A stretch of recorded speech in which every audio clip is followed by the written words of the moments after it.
What's up, sports fans? This is the Lucas Ross Sports Channel, and it's time to give you the top 10 easiest schedules for the upcoming 2023 college football season. And basically how this video is going to work, we're going to give you top 10 teams that have the easiest schedules for them heading into 2023. And these are just going to be the Power 5 teams. There's not any group of 5 teams on the schedule, but this is also going to be based off of those schedule preview and projected record videos that we finished about a week ago, and we did them for the last couple of months, so you can go back and watch those schedule preview and projected record videos. And we went through the schedules now for the last couple of days, and we now picked out the easiest schedules and also the toughest schedules. We'll do the easiest schedules for today, and then we'll do the opposite tomorrow. We'll give you the top 10 easiest for today and then top 10 toughest for tomorrow.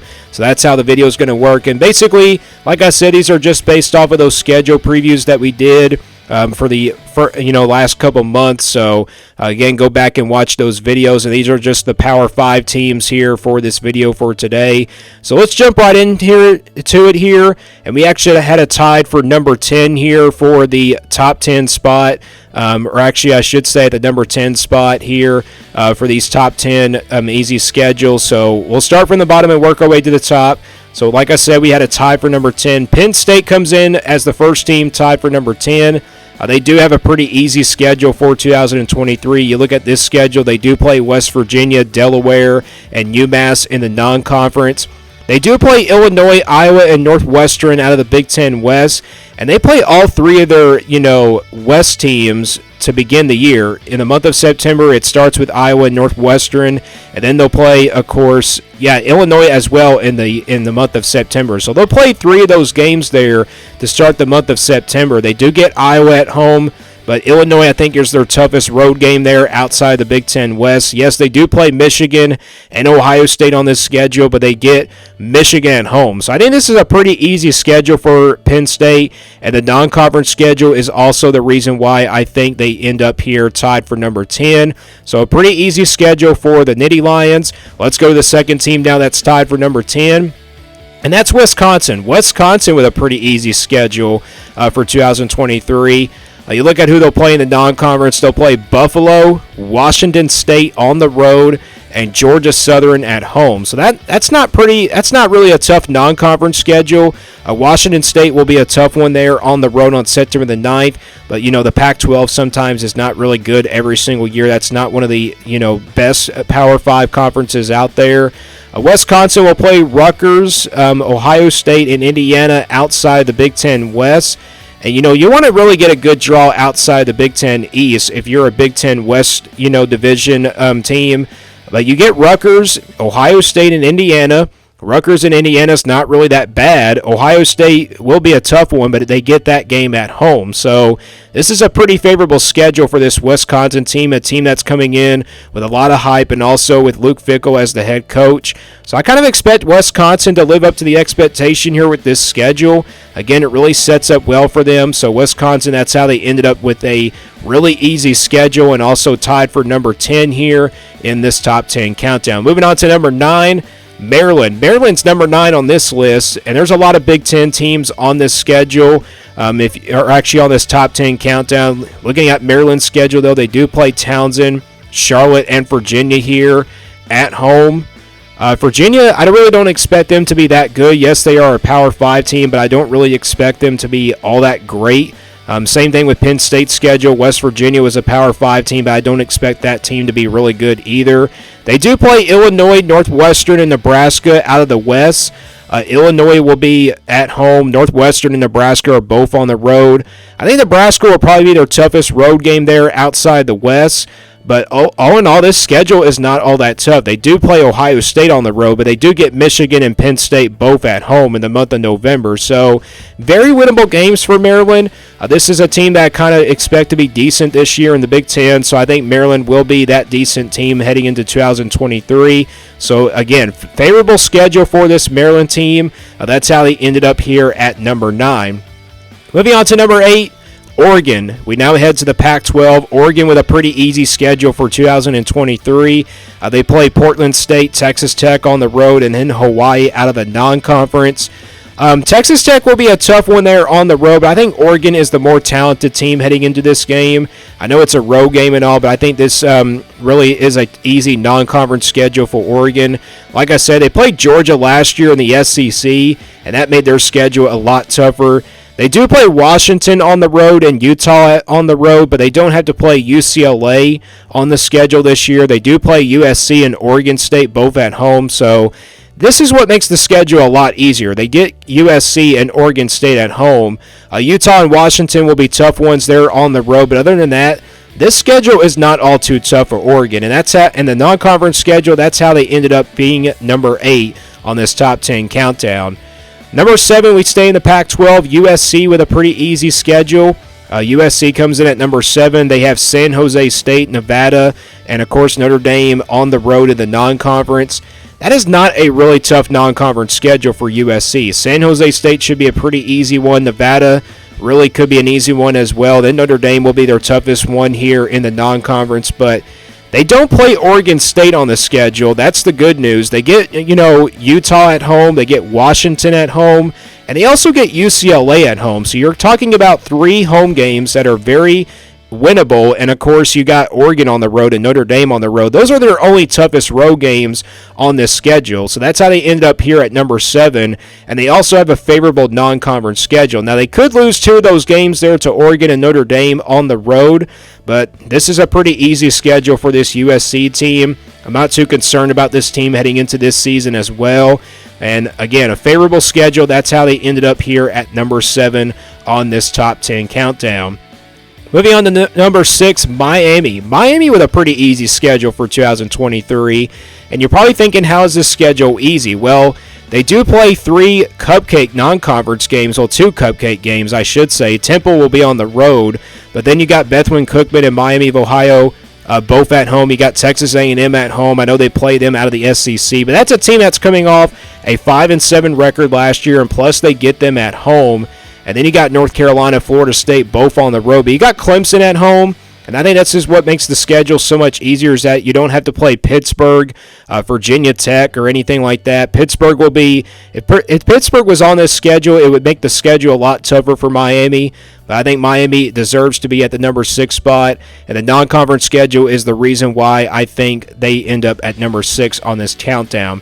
Moving on to number 5, we are now in the Big 12. TCU at number 5, and they're the only Big 12 team on this top 10 countdown, just letting you know.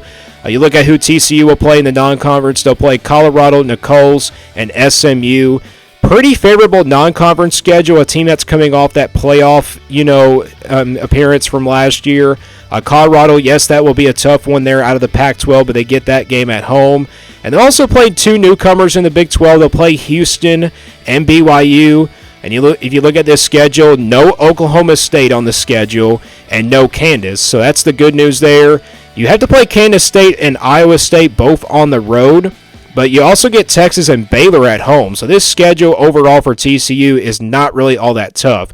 Yes, they do play BYU and Houston out of the newcomers, but they do play Kansas State on the road and also Oklahoma on the road. But definitely a favorable schedule for TCU, and I think this could be a 7, 8, or 9-win team once again heading into this year. And like I said, they're the only Big 12 team on this top 10 countdown. And again, a favorable schedule for TCU. They end up at number 5 on this list.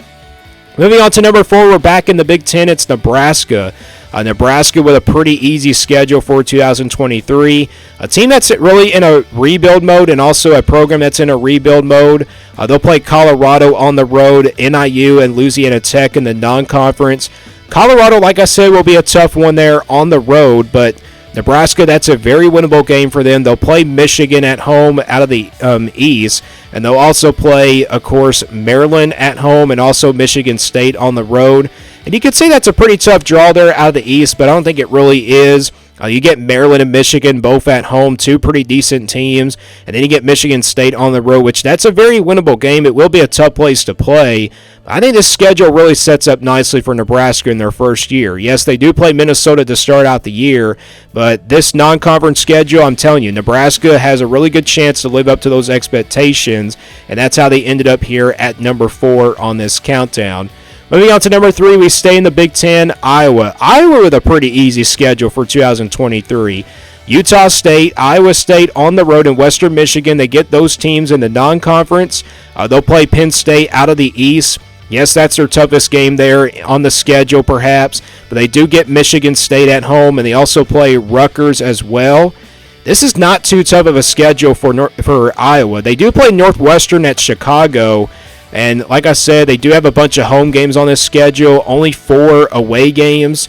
Iowa State will especially be a tough one there on the road. Of course, that's a rival game. You never know what can happen, but Penn State, obviously their toughest road game there. They'll play Wisconsin on the road as well, and then Nebraska on the road, but this is a pretty favorable schedule for Iowa, a team that's coming off a really tough year last year on the offensive side of the ball, plus Cade McNamara coming in. How much help is he going to be on that offensive side of the ball for this Iowa team? But this schedule, this is the reason why they end up here at number 3 on this top 10 countdown. Moving on to number 2, we're back to the Pac-12, Washington State. Washington State has a pretty easy schedule. You look at this schedule, they play Colorado State on the road, Wisconsin and Northern Colorado here in the non-conference. They do get Wisconsin at home. That's the good news there. Pretty favorable non-conference schedule, and you look at who they play in the Pac-12. They'll play Oregon State at home, UCLA on the road, Oregon on the road. No USC on the schedule, no Utah either, so you don't have to play USC or Utah on this schedule. They do play Washington on the road, but that's a rival game that's always played every single year. But again, no USC or Utah on this schedule. Yes, they do play UCLA and Oregon on the schedule, and Washington on the road as well, but they do get Oregon State at home, so you do avoid USC though and Utah on this schedule. And also a pretty favorable non-conference schedule for this Washington State team. So this schedule really sets up nicely for them. But they don't have the easiest schedule in the country, but they do have a pretty favorable schedule. That's how they ended up here at number 2. But we go to the number 1 easiest schedule for 2023, and this is the team with the easiest schedule in the country. And also, you probably will be surprised about this one. Maybe not surprised, but the number 1 team with the easiest schedule for 2023 is the Louisville Cardinals. Louisville with the easiest schedule in 2023. Take a look at this schedule. They got Murray State, Indiana, Notre Dame, and Kentucky in the non-conference. Yes, Notre Dame and Kentucky and Indiana will be tough, but they do get Notre Dame and Kentucky at home, and they will play Indiana at Indianapolis. They should take care of business against Murray State, but that's not the only good thing about this schedule. The good thing about this schedule for Louisville is that they don't have to play Clemson, Florida State, or North Carolina on this schedule. I mean, you get Pittsburgh on the road. That will be a tough one there. You get NC State on the road and then Miami on the road. But really only 3 road games on this schedule for Louisville. I mean, this schedule really sets up nicely for the Cardinals to have a really good year. But how good will they be in Jeff Brom's first year? Of course, he's a former Louisville quarterback. But I got to tell you, you get Georgia Tech and Indiana in 2 neutral site games, and you get Notre Dame and Kentucky both at home. And also, like I said, no North Carolina, no Clemson or Florida State on this schedule. This schedule is so easy for Louisville, and if they don't really live up to the expectations, I mean, Louisville's kind of in trouble. But I think this is a team that can really, make a jump into the ACC championship. And like I said, there are no divisions in the ACC, heading into next year, so you can probably expect Louisville to be an ACC championship contender with this schedule. Like I said, no Clemson, no North Carolina or Florida State on this schedule. So that's how they ended up at number 1. Louisville with the easiest schedule in 2023, entering the 2023 college football season. And those are the top 10 easiest schedules for the upcoming 2023 college football season. Again, we'll do the opposite. Tomorrow we'll give you the top 10 toughest schedules for 2023 tomorrow. Let me guys know what you think about this top 10 video. What do you think the easiest schedule is for 2023? And also, do you agree or disagree with this top 10 countdown? And stay tuned here for more sports content on the Lucas Ross Sports Channel.